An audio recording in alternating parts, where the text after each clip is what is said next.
여러분 반갑습니다. 고난주간 경건회 계속 이어가고 있습니다. 우리가 십자가의 은혜를 기억하면서 하루하루 살아갈 수 있기를 간절히 소망합니다. 우리가 우리의 힘으로 살아가는 것 같지만 하나님의 은혜가 아니면 단 한 걸음도 나아갈 수 없습니다. 우리의 자격으로는 하나님을 만날 수 없습니다. 그 거룩하신 하나님을 자격 없는 우리가 만난다면 우리는 죽을 수밖에 없습니다. 그런데 이처럼 우리가 하나님을 만나고 예배하고 주님의 임재를 체험하고도 살 수 있는 것은 십자가의 은혜 때문입니다. 특별히 오늘은 이제 예수 그리스도가 십자가에 못 박히는 장면입니다. 그 십자가를 향하여서 많은 무리들의 모습과 군병의 모습, 그리고 예수 그리스도를 따라가는 여인들과 그리고 예수 그리스도의 십자가를 함께 지고 가는 구레네 시몬과 같은 사람들이 있고, 마지막 그 십자가 양옆에 달려있는 두 행악자의 정말 다른 모습들이 나타납니다. 이 말씀을 통하여서 우리가 어떻게 예수 그리스도의 그 십자가를 묵상하고 또 그 은혜를 기억하며 살아가야 할지 깊게 한번 생각해 보기를 원합니다. 오늘 말씀 누가복음 23장 26절에서 43절입니다. 조금씩 읽어가면서 말씀을 드리도록 하겠습니다. 26절 이하입니다. 그들이 예수를 끌고 갈 때에 시몬이라는 구레네 사람이 시골에서 오는 것을 붙들어 그에게 십자가를 지워 예수를 따르게 하더라. 여기 구레네 사람이라고 하는데 이 구레네는 북아프리카, 지금으로 말하면 리비아 정도 됩니다. 그 구레네 사람 시몬이라고 하는 사람이 예수 그리스도의 십자가를 대신 졌다고 합니다. 우리는 이렇게 생각할 수 있습니다. 예수님께서 자기 십자가를 지셔야지 어떻게 예수님 십자가를 감히 다른 사람이 질 수 있는가? 초점은 예수님이 그만큼 많이 맞았다는 겁니다. 여러분, 예수님께서는 참 하나님이시지만 이 땅에 참 인간으로 오셨습니다. 예수님은 50% 하나님, 50% 인간이 아니라 100% 하나님이며 100%의 인간입니다. 그래서 성부, 성자, 성령의 삼위일체의 하나님이시지만 이 땅에 내려오셨을 때는 철저히 하나님의 형상, 인간으로 사셨습니다. 그는 아프셨고, 그는 눈물을 흘리셨으며, 그는 기뻐하셨고, 그는 슬퍼하시며, 그리고 채찍에 맞을 때에 큰 고통을 느끼셨습니다. 여러분, 예수님께서는 지금 더 이상 그 십자가를 지고 나아갈 수 없을 정도로 이 로마의 그 재판정 앞에서 그 브라도리온 관정이라고 합니다. 거기에서 엄청난 매질을 당했습니다. 이 로마의 채찍질은 여러분, 로마의 채찍은 특수합니다. 채찍 끝에 이 뼈 조각이나 또는 쇠 조각을 붙여 놓습니다. 그래서 이렇게 때리는 데 문제가 있는 게 아니라 그것을 휘감고 그리고 긁어냅니다. 그러면 살점이 떼어지는 그런 채찍질입니다. 그래서 예수 그리스도가 십자가를 지시기 전에 이 엄청난 채찍질을 당했고, 그리고 그 전날부터 이제 잡히셨는데 잠을 재우지 않고 먹이지 않고, 때로는 대제사장 앞에서, 빌라도 앞에서 헤롯으로 갔다가 다시 빌라도에 왔다가 군병들에게 조롱을 받으면서 채찍질을 당하면서 여러분, 예수님은 완전히 녹초가 되어버렸습니다. 그래서 구레네 사람 시몬이 십자가를 대신 진 것입니다. 자, 그러면 이 구레네 사람 시몬이 십자가를 진 것이 어떤 의미가 있는지 조금 더 깊이 한번 살펴보도록 하겠습니다. 마가복음 15장 21절에 이런 말씀이 있습니다.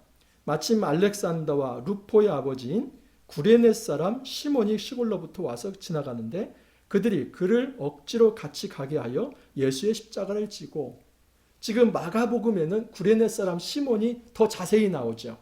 근데 누구로 나오냐면 알렉산더와 루포의 아버지다라고 소개가 됩니다. 이것이 로마서 16장 13절을 보면 이런 말씀이 있습니다. 로마서 16장 13절입니다.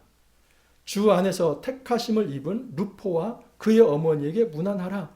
그의 어머니는 곧 내 어머니이니라. 아버지가 없는 이유는 지금 아버지가 일찍 돌아가셨을 수도 있고 좀 그런 상황입니다. 그런데 어찌 됐든 지금 누구입니까? 누구 이름이 나옵니까? 루포. 루포의 아버지 시몬. 이게 구레네 사람입니다. 그러니까 지금 이 로마서에서 이 바울이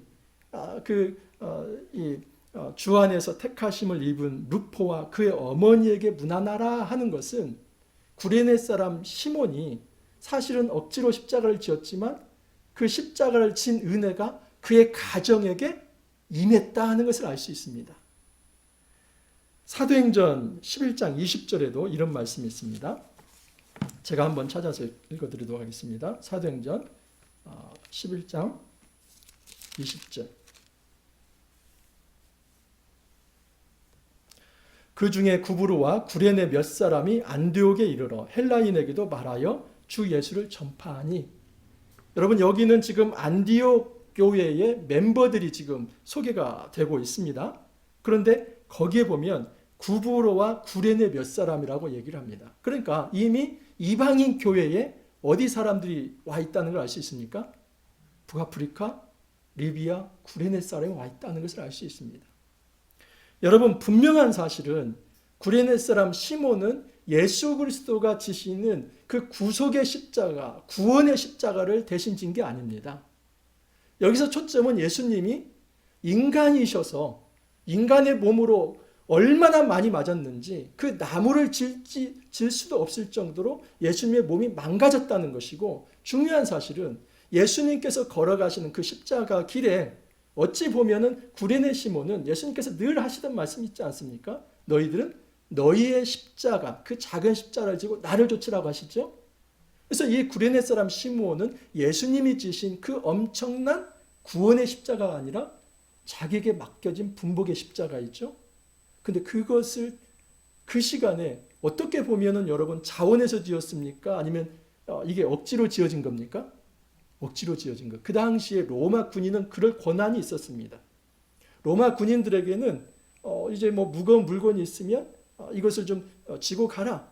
로마 시민에게는 그렇게 할 수 없었지만 타민족 사람들에게는 이 로마 군병들이 이렇게 할 수 있었습니다. 그러면서 십자가도 억지로 지게 했습니다. 그러나 결과적으로 이 구레네 사람 시몬의 가문이 엄청난 이 초대교회의 중심 인물들로 떠오르고 그들이 초대교회 역사에 있어서 귀한 족적을 남겼다 하는 것을 알 수 있습니다. 여러분, 우리 삶 속에서 예수 그리스도의 그 십자가 사건에 동참한다는 것이 이렇게 엄청난 은혜입니다. 내가 가지고 있는 힘으로 내가 이 세상의 모든 구원의 역사를 이루는 것이 아닙니다. 궁극적으로 그 십자가 사건을 이루시는 분은 누구실까요? 예수님이죠. 그런데 때로는 그것이 내 안의 고통이라 할지라도 그 작은 십자가를 지는 것이 때로는 그 순간에 지기 싫은 것이었다 할지라도 고난과 그 고통의 시간, 그 시간 끝에 하나님께서는 그 수고로운 십자가 사건을 통해서 그 가문과 그 후손들에게 엄청난 복을 주셨다 하는 것을 알 수 있습니다. 예수님을 따라가는 이 백성들의 모습이 나옵니다. 27절 보면 또 백성과 및 그를 위하여 가슴을 치며 슬피 우는 여자의 큰 무리가 따라오는지라. 여러분, 이 공간 복음에 있어서 특별히 이 누가복음은 소외된 자, 약한 자들이 강조가 되는데 가난한 자들과 함께 이 여인이 굉장히 강조가 됩니다. 근데 마지막 순간까지 예수님의 그 십자가의 증인이 누구라고요? 여인들입니다. 지금 남자들 다 도망갔습니다. 근데 이 여인들이 가슴을 치면서 따라갑니다. 근데 예수님께서 위로하십니다. 28절 이하를 보면 예루살렘의 딸들아 나를 위하여 울지 말고 너희와 너희 자녀를 위하여 울라. 여러분, 저는 이런 장면들을 통해 볼 때 예수님이 진짜 하나님의 아들 예수 그리스도다 하는 것을 제가 인정하지 않을 수 없습니다. 제가 만약에 그 순간에 지금 십자가를 지고 가는데 나를 위해서 울어주고 있는 사람이 있다면 저도 그냥 감정이 복받쳐가지고 엉엉 울었을 것입니다. 근데 여러분, 예수님은 그 순간에 아니, 지금 너희들은 나를 위해서 슬퍼하고 있지만 사실은 너희의 자녀들을 위해서 울어야 한다. 왜냐하면 지금 내가 받는 이 고난보다도 지금 너희 후손들이 받을 이 종말의 시대, 심판의 시대에 받을 그 재앙이 너무나 크기 때문이다 라고 말씀을 합니다.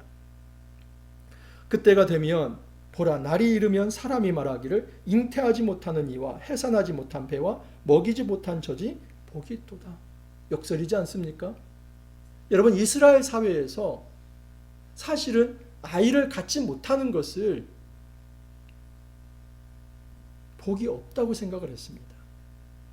아이를 가지는 것이 복이 있다고 생각을 했고 그것이 축복이라고 생각했습니다. 근데 그때가 되면 오히려 아이를 갖지 못한 자가 복이 있을 것이다. 아이에게 젖을 먹이지 않는 자가 복이 있을 것이다. 이것은 지금 생명을 낳고 기르는 것에 대해서 경시하는 그런 말이 아니라 문학적 표현이죠. 그 시대가 되면 정말 모든 것이 축복이라고 생각했던 그 모든 것들이 저주가 될 것이다. 얼마나 아프고 힘들고 그 재앙의 시대가 되면 자녀를 낳고 기르고 이 일조차도 너무나 큰 아픔이 되고 고난의 순간이 될 것이다. 여러분, 그것을 지금 예수님께서 말씀을 합니다. 예수님께서 말씀하시는 건 뭐냐면 지금 너희들이 나의 이 고난을 보고 슬퍼하고 아파하는데 사실은 여기에서 그치는 것이 아니라 이 심판의 시대에 오히려 그 재앙 가운데서 죽어가는 이 시대를 끌어안고 아파할 수 있어야 한다라고 이야기를 합니다. 그때가 되면 그때의 사람들이 산들을 대하여 우리 위에 무너지라 하며 작은 산들을 대하여 우리를 덮으라 하리라. 얼마나 고통이 심하면 차라리 나를 좀 묻어주십시오. 그래서 이 고통 받지 않고 죽게 해주십시오. 그런 말이 나올 정도로 그 고난의 시대가 있을 거라는 겁니다. 여러분, 예수님은 자기 십자가를 지고 갈 때에 단순한 어떤 연민의 그런 어떤 눈물을 흘리는 것이 아니라 이 시대의 아픔과 평화가 사라진 이 시대를 향해서 오히려 예수님께서 눈물을 흘리고 있습니다. 너희들이 나의 고통을 통해서 그걸 보면서 눈물을 흘릴 게 아니라 나는 오히려 이 시대의 악함과 이 패역한 결과로 하나님의 재앙 속에 큰 심판이 임할 것을 내가 아파하고 있다라고 얘기를 합니다. 자, 이제 본격적으로 그 십자가를 바라보면서 예수님의 십자가를 조롱하며 반대하며 그 예수님을 무시하고 예수님 앞에서 정말 패역한 행동을 하는 사람들의 모습이 나옵니다. 32절 보면 또 다른 두 행악자도 사형을 받게 되었다라고 얘기를 합니다. 39절 이하를 보면 달린 행악자 중 하나는 비방하여 이르되 내가 그리스도가 아니냐 너와 우리를 구원하라. 여러분, 그 예수님 좌우편에 지금 행악자가 있습니다.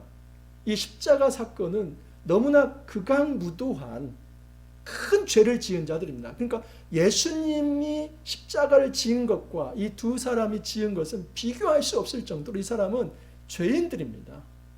예수님은 흠도 없고 점도 없는 분이며 무고하게 억울하게 희생당하며 십자가를 지고 있지만 이 양옆에 있는 사람들은 자기 죄 때문에 지금 이 십자가를 지고 있는 겁니다. 그런데 그들이 예수를 향해서 아이고 메시아는 꼴값, 당신도 나하고 똑같네. 네가 그리스도냐? 네가 메시아냐? 그런데 어떻게 너는 여기에 매달려 있냐?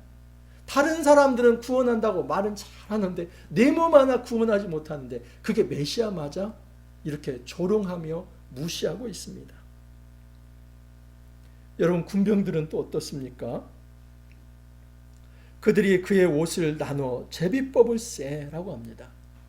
예수님께서 가시는 마지막 발걸음에 그 옷을 이제 누가 취할 것인가 그걸 놓고 제비를 뽑고 있습니다. 가위바위보를 하고 있습니다. 내가 이겼으니 갖겠다. 하나님의 아들 예수 그리스도가 이 땅의 모든 인류를 위해서 그 숭고한 십자가의 길을 걸어가고 있는데 그 밑에서는 예수님의 마지막 남은 그 유품, 그 겉옷을 누가 갖느냐를 놓고 게임을 하고 있습니다. 35절을 보면 백성은 서서 구경한다고 합니다. 방관자들입니다. 관리들은 비웃어서 이르되 저가 남을 구원하였으니 만일 하나님이 택하신 자 그리스도시면 자신도 구원할지어다. 남은 잘도 구원하는구나.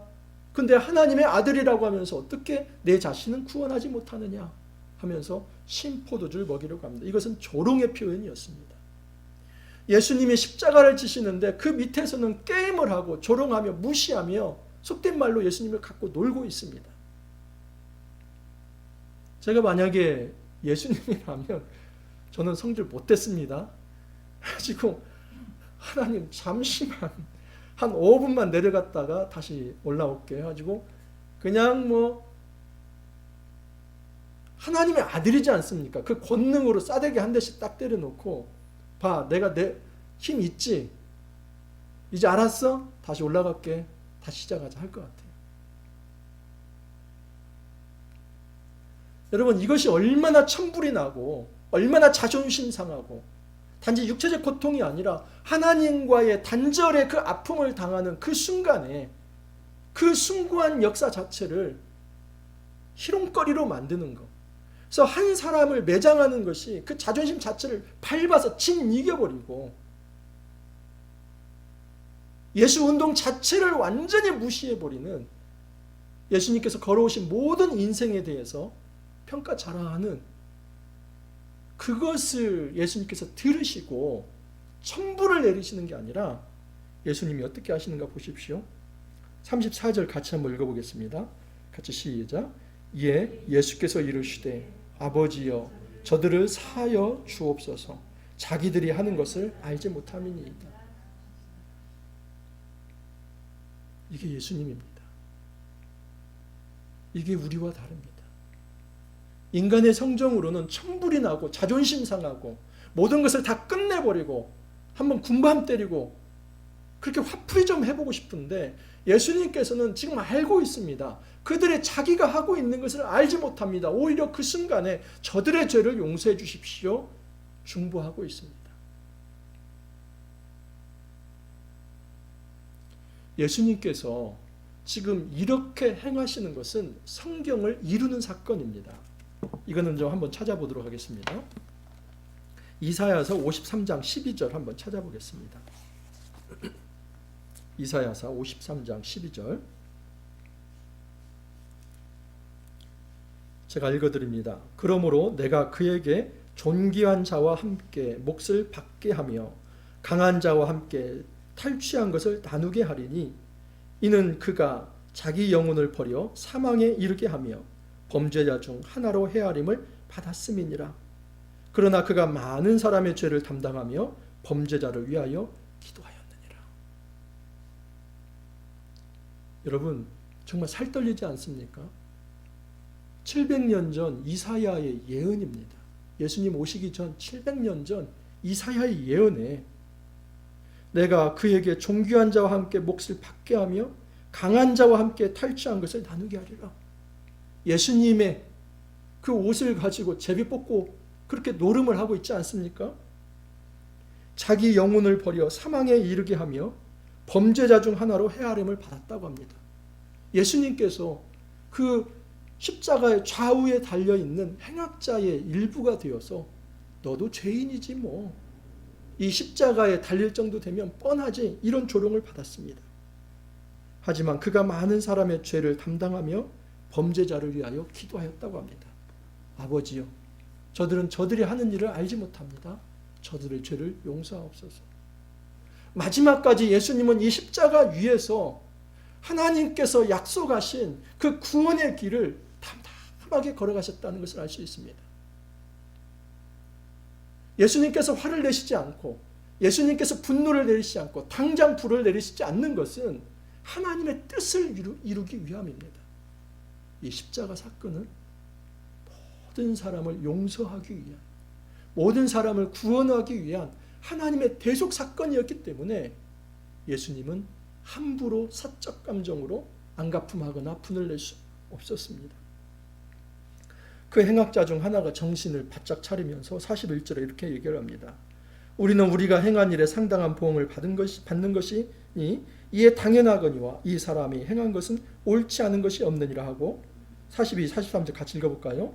이르되 예수여 당신의 나라에 임하실 때에 나를 기억하소서 하니 예수께서 이르시되 내가 진실로 내게 이르노니 오늘 내가 나와 함께 낙원에 있으리라 하시니라. 우편강도가 아닙니다. 많은 분들 우편강도라고 하는데 좌편인지 우편인지 알 수 없어요. 근데 그 예수님의 좌우에 달려있는 그 한편 강도가 야 너하고 나는 죄를 지어서 죽지만 이분은 의인이야. 우리하고는 달라. 너 그렇게 말하면 안 돼. 홀줄을 내면서 주님 당신이 오늘 하나님 나라에 있을 때 저를 좀 기억해 주십시오. 예수님께서 이렇게 말씀하십니다.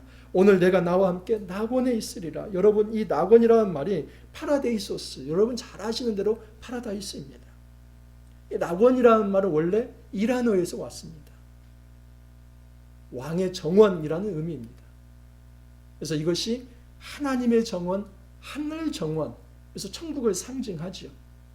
근데 여기서 오늘 내가 나와 함께 낙원에 있다 이것을 가지고 가톨릭에서는 이걸 연옥과 같은 중간 상태라고 얘기를 합니다. 의인이 가는 것. 그래서 완전하게 천국에 들어가기 전에 어떤 중간 세계를 이 파라다이스로 얘기를 합니다. 여러분 그렇지 않습니다.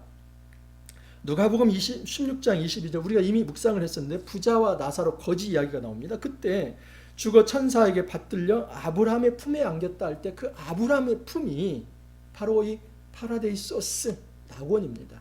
하나님의 품입니다.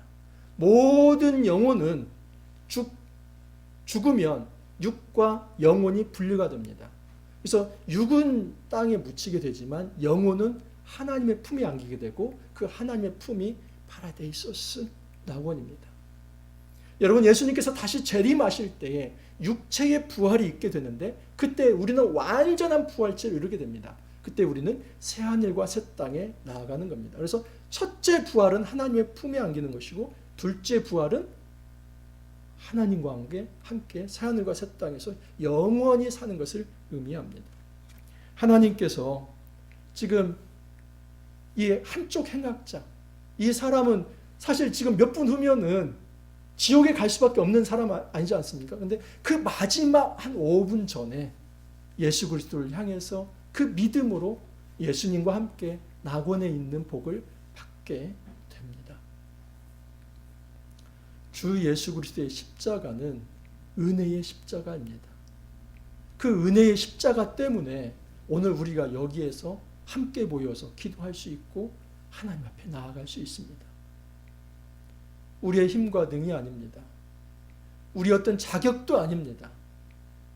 사실은 여러분 정도 차이가 있을 뿐이지 우리 역시도 그 십자가 밑에서 예수 그리스도를 조롱했던 자이고 우리가 예수 그리스도를 알지 못했을 때 막 살았던 자들이며 그 예수 그리스도를 알지 못했을 때 그 하나님의 은혜와 전혀 상관없는 사람으로 한쪽 강도와 같이 염세적으로 기독교 흥 하나님이 어디 보여? 좀 내 눈앞에 나와 봤으면 좋겠네. 구원? 너나 구원해라. 나는 그딴 거 믿지 않고 내가 가지고 있는 힘과 능력으로 잘 살아보겠다. 사실 이런 자신감으로 우리가 살아오지 않았습니까? 여러분 예수 그리스도께서 저들이 하는 짓을 저들이 알지 못하고 있습니다. 용서해 주십시오. 이사야서 53장 그 12절의 말씀을 이루기 위해서 십자가를 지시고 예수를 믿는 모든 이들에게 이제 내가 오늘 나와 함께 낙원에 있으리라는 그 복을 허락해 주십니다. 우리가 예수 그리스도의 십자가를 온 마음으로 받아들이기를 바랍니다. 여러분 나의 능력을 가지고 내 힘을 가지고 살아간다는 생각 갖지 말기를 바랍니다. 하나님의 은혜가 있기에 내가 오늘 여기에 있다는 것을 인정하며 고백하며 그 은혜의 기초 위에서 한 발을 떼기를 바랍니다. 여러분 그 한 발이 엄청나게 무게 있고 힘이 있는 발입니다. 우리는 내가 의지를 가지고 떼는 발걸음이 굉장히 힘이 있고 능력이 있을 거라고 생각하고 그것이 최고라고 생각하지만 아니요. 아닙니다. 순서가 제대로 되어야만 합니다. 하나님의 은혜를 깊게 생각하고 그 은혜 때문에, 이 감격 때문에, 이 감사 때문에 의미 있는 한 발을 뗄 때 하나님은 성령의 기름 부음을 통해서 그 사람을 통해 엄청난 역사를 이룹니다. 마치 구레네 사람 시몬, 그 가문을 하나님이 일으켜 주듯이 하나님의 은혜 받은 자의 그 한 걸음을 하나님 축복하셔서 새 역사를 이뤄갑니다. 이 은혜의 십자가 앞에 더 이상 우리를 자랑할 것이 아니라 하나님의 은혜 앞에 무릎을 꿇으면서 그 감사와 감격으로 결단을 내리고 일어서며 우리에게 맡겨진 그 작은 십자가를 지고 주를 따를 수 있기를 간절히 소망합니다. 같이 기도합니다. 주님 감사합니다.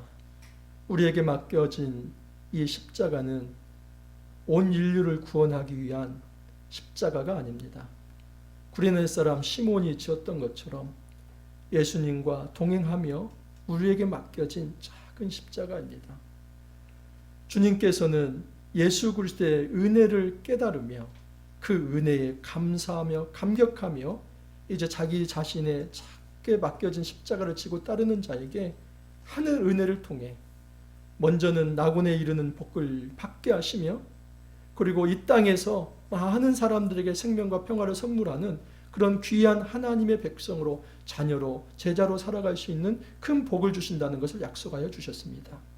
우리가 이 말씀 기억하면서 우리의 힘을 의지할 것이 아니라 더욱 주님을 은혜에 기초해서 의미 있는 한 걸음 한 걸음 뗄 수 있도록 주님 도와 주옵소서. 감사하고 예수님 이름으로 기도하옵나이다.